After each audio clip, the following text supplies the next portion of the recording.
back into Jennifer's Journey to Wholeness today, which is the same day, but we're doing the second series with Antoinette in regards to her cancer that she had. It's liver cancer, right? Yes. Liver cancer. So if you check out the first series, you'll find out that she had liver cancer, and then after her treatment, the doctor found breast cancer. Tell us about that journey, please. Well, when I went and the doctor, well, actually, when I went to see the doctor, my appointment was in the afternoon. And this time my partner accompanied me. It was a Wednesday, so it was his day off. So, I went and I felt good because, I had company and support. So I was there and I saw 4 o'clock, I saw 5 o'clock, I saw 6 o'clock. So I was wondering what is really going on. Because even my cousin keep texting and voice noting. What did the doctor say? I say, I haven't seen the doctor yet. And she's saying, well, sometimes, they're overcrowded, so just wait. The doctor leave me like for the last person because everybody is out. They were cleaning and they were closing. And he took me in and he said, Miss Dawes? And I said, yes. And he looked at me again and he repeated my name. And he said, it's not looking good. Wow. My whole world shattered. I become numb. So my partner was the one who did most of the talking. And that he should have, yes. Yes. So he was saying that it looked real bad. Oh. And he said, to be honest, you have months.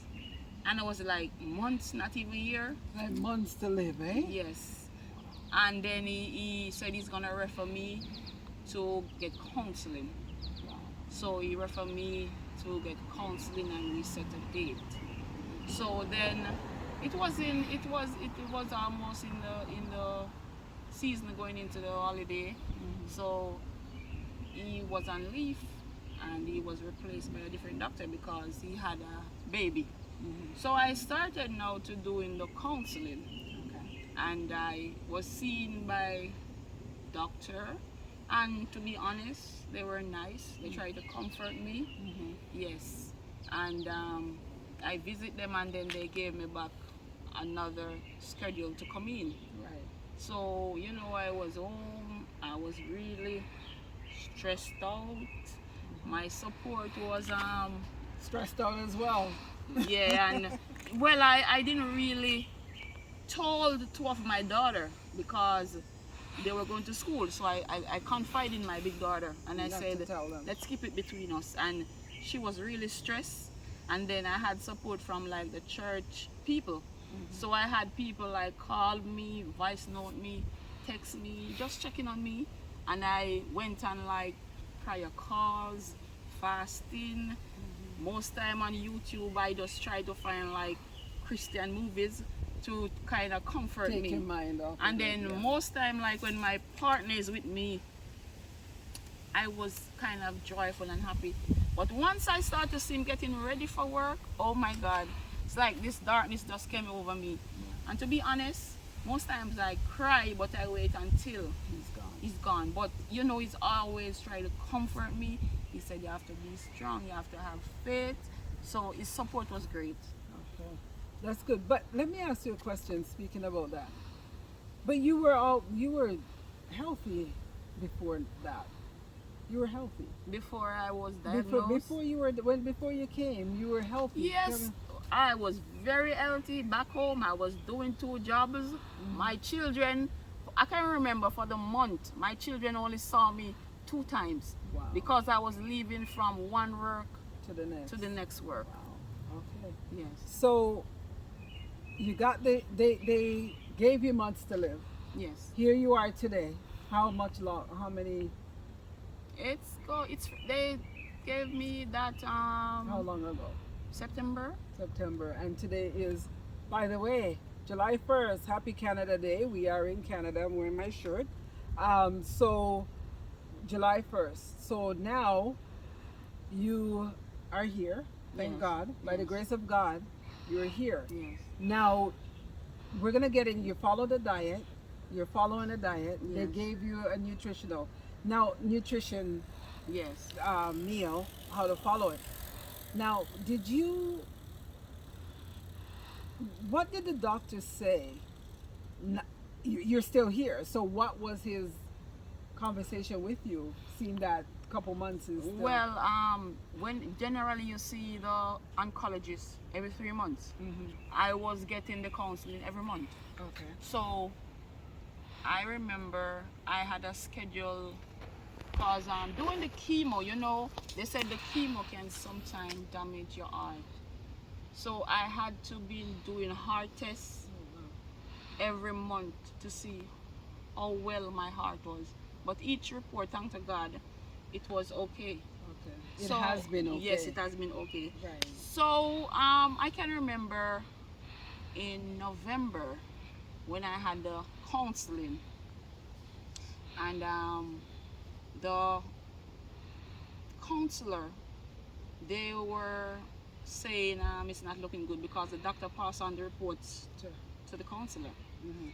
and he's saying it's not looking good. And they gave me some books, and they were asking me like questions like power of eternity, and if something should happen, who should they contact. They gave me the book, and I was to sign it. Up to this day, to be honest, I haven't signed it. Mhm. So I went home and I told my partner, and he's a man, he tried to be strong, but deep down I know it was killing him, and I've seen where he lost a lot of weight. So my last tests and whatever, that the counselor, I told my cousin. My big daughter know, but my other children didn't know. So my cousin now called back her folks back home and told them. And then they now told my second daughter. Oh. Mhm. So, our whole world was turned upside down. Right. And then she called me and she was crying and she said, "Mommy, what is wrong with you?" And I didn't answer. And I got the news from my big daughter that she says she's gonna drop everything and come. And I'm trying to convince her, don't come. It's not as bad as it seems. And she decided and she came. I can remember she came in December. I think it was it's the 19th, I think. Just before Christmas. Yes, and then the day she came, the following day now I had to go and do another art test. And then after I do the art test now, I think 2 weeks after, my oncologist returned. So I was seeing him now after 3 months. And when I went there inside, and they were whispering, and I'm saying to myself, oh Lord, what is it now?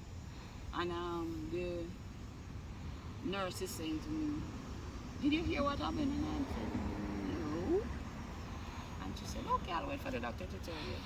And I said, "Okay." And my heart was beating and pumping and beating and pumping and beating. I can imagine. And then when he came in, he said, "Stars, how are you?" I said, "I'm okay." I was even planning on saying congratulations on your newborn, but it totally get out. I forgot because my brain, everything was racing. I was all over the place. And he said, "Your prognosis is not looking bad. Your prognosis." And I'm saying, I was like, "What?" And he said, "I've seen big changes." That's good. He said, "Miss Dawes, whatever you're doing, continue." And I can remember saying, "It's God, it's prayer and it's fasting. I've been praying." And he smiled and he pat me on the shoulder and he said, "We'll set a CT scan for you 3 months from now, and the nurse will call you and set the date." And I said, "Thank you." And then I leave. And I was so excited. The first person I called was my big daughter. And I told her that they saw big changes. And then she was happy and she said, "Prayers do work." Yeah, so that was the last report I got. that they were saying that they saw big changes. When was that? That was in December. December. So Yes. that's pretty good. So we're now in July. Yes. And you've gone, have you gone for that CT scan, or is it what coming up? what actually happened is like I say, you do have a test like every 3 months or 2 months. So this time I did CT scan 2 months after. Saw about the doctor, and he's saying well, this thing is shrinking and we don't see any need right now for chemo. So we're going to take you off the chemo and we're going to monitor you.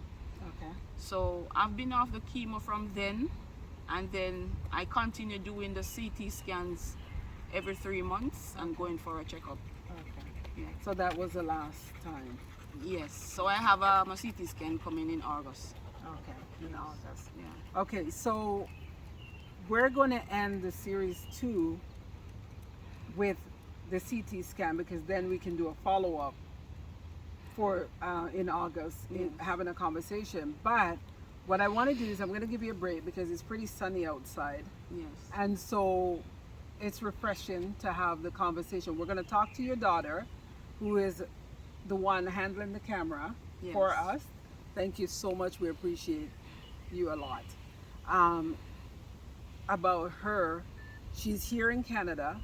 Thank goodness she's had her visitors paperwork Yes. for here. That's why it was so easy for her to come up. Yeah. It wasn't as easy too, though, because she's also attending school, so she had to drop everything Yes. and come, which is it's good because you have that support system. Even though she's young, at least she's here for you, and she can help you Yes. in any way possible, right? Because you're here and you're not working, Yes. right? So you can't work. You're in Canada, you cannot work because you don't have the legal paperwork to do Yes, so. So we don't yes. want to touch that. But what we're going to do is we're going to talk about that, your daughter, and then we're going to get into how the healthcare system treated you, which Yes. is, you said, is amazing. So on that note, thank you so much for checking in Jen's Portrait. Then we will follow up with that conversation in August. So we're going to post the first one in the next week, and today is July 1st, so we should have the first video up, and shortly thereafter we'll have this video up, and then in August we will follow up with the other information, which gives me time to research some of the healthcare system and so on. So that being said, thank you so much, Antoinette, for checking in Jennifer's Journey to Wholeness, and we'll speak to you in August after your appointment. Thank you so much for giving me the opportunity to look into your journey. Okay? You're welcome. And I do hope and pray that everything works out the way God intends it to work out. Yes. And all the best, and we'll stay in contact.